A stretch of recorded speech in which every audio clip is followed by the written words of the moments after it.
Population is Muslim. We are afraid that if we retaliate, then again the Muslim will be killed. Azad Kashmir میں میرا یقین ہے کہ اگر ان کو ہتھیار مل جائے تو ان کو ٹریننگ دینے کی ضرورت نہیں ہے، یہ خود بخود لڑنا جانتے ہیں۔ اگر اس کے ساتھ لڑنے کا ارادہ فائر کرنا ہے تو دنیا کی بہت انتہائی بزدل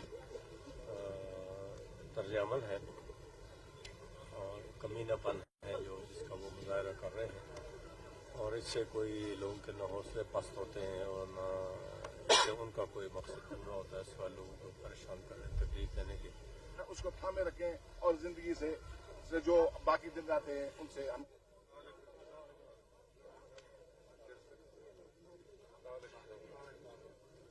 ٹارگٹ بنایا ہوا ہے